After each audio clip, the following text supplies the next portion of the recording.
Magandang umaga all, mga may init na balita, mga isyong napapanahon. Mga up-to-date na kaganapan sa loob at labas ng bansa. Ihahatid namin sa inyo. Ito ang Mabilis lang to.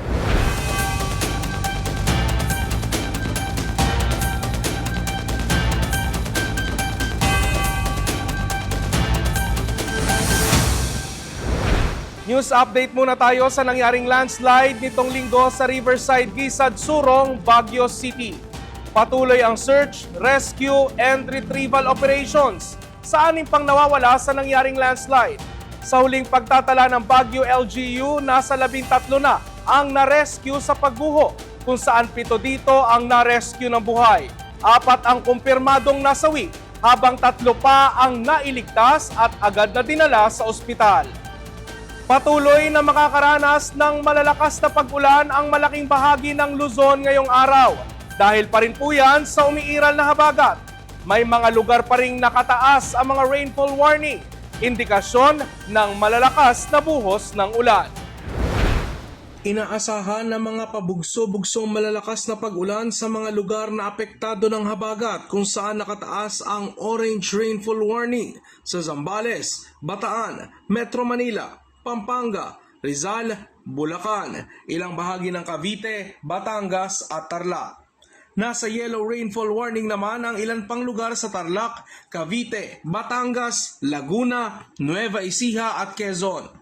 Nakataas din ang gale warning sa ilang baybaying lugar dahil sa malalakas na hangin at malalaking alon. Kabilang dito ang Batanes, Babuyan Islands, kanlurang baybayin ng Ilocos Norte at Pangasinan, gayon din ang Zambales at Bataan. Pinapayuhan rito ang mga mangingisda at mga gumagamit ng maliliit na sasakyang pandagat na ipagpaliban muna ang pagpunta sa karagatan.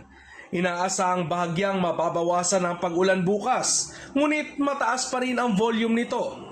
Pagsapit ng Miyerkules, inaasahang hihina na ang habagat, pero may mga pag-ulan pa rin mararanasan. Ilang araw na po tayo nakakaranas ng mga pag-ulan dito, kaya saturated na ang ating mga kalupaan, kaya mataas na ang tsansa ng mga pagbaha at mga pagguho ng lupa. Kaya pinapaalalahanan po natin ang ating mga kababayan na makinig po lagi sa ating local government units hinggil sa posibleng paglikas na kailangan po nilang gawin.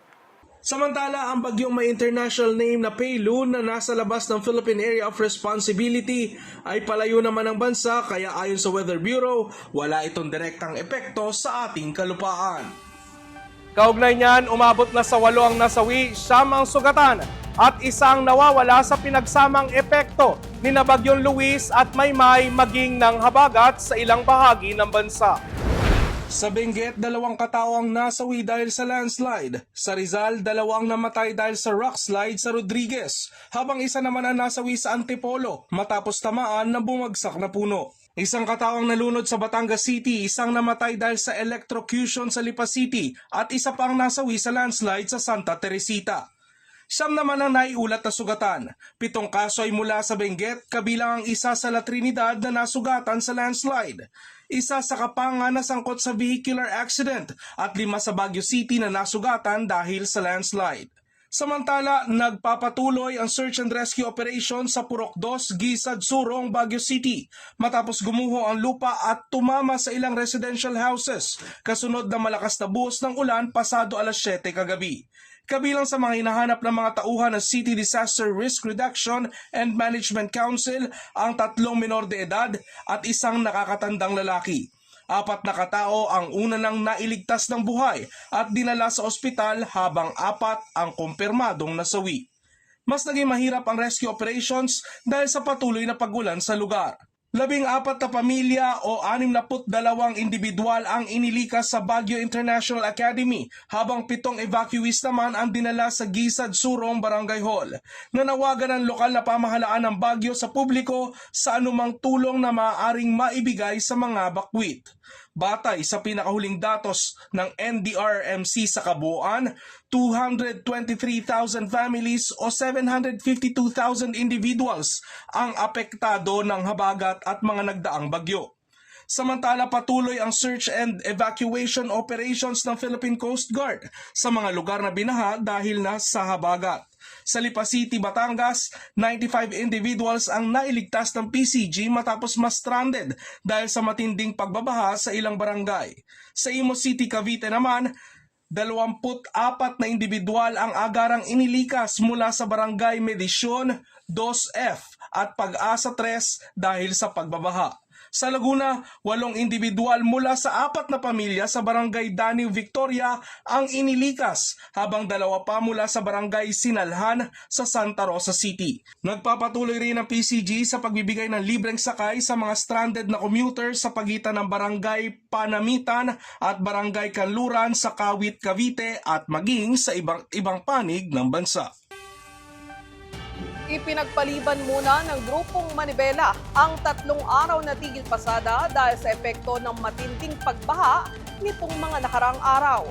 Sa inilabas na pahayag ni Manibela Chairman Marvel Buena, kailangan unahin muna ang kaligtasan ng ating mga pamilya at ng bawat tsuper at operator. Ito'y matapos ang matinding pagbaha at patuloy na epekto ng sama ng panahon sa maraming lugar.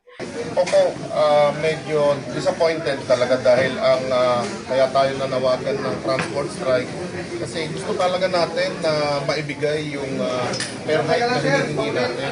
Kaya lang, yung implementation talaga itong fuel subsidy na to na dapat nasa Department of Energy, nakukulangan tayo. Nadismaya ang grupo nang hindi aprubahan ng Department of Transportation ang hiling nilang dagdag pamasahe sa kabila ng patuloy na pagtaas ng produktong petrolyo. Imbis na dagdag pasahe, itinaas sa 12 pesos ang fuel subsidy para sa mga tsuper. Ayon kay Transportation Secretary Giovanni Lopez, ang pagtaas ng pasahe ay maaaring magdulot ng pagtaas ng presyo ng mga bilihin at serbisyo. Inanunsyo rin ng DOTR na makatatanggap ng 20,000 pesos na buwanang subsidiya ang mga kasalukuyang kalahok sa Public Transportation Modernization Program.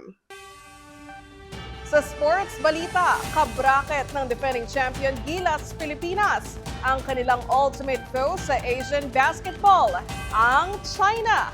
Bukod dito, 3 iba pang bansa ang makakaharap nila sa Group C ng 20th Asian Games.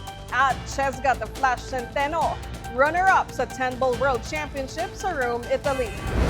Inilabas kamakailan ng Samahang Basketball ng Pilipinas sa mga bansang makakalaban ng Gilas Pilipinas sa darating na 20th Asian Games na gaganapin sa Aichi, Nagoya, Japan. Kabraket ng Gilas ang India, Bahrain at paboritong kalaban ng koponan ang China. Sa 30-man pool na inilabas ng Gilas, 12 ang pipiliin para ipresenta ang bansa.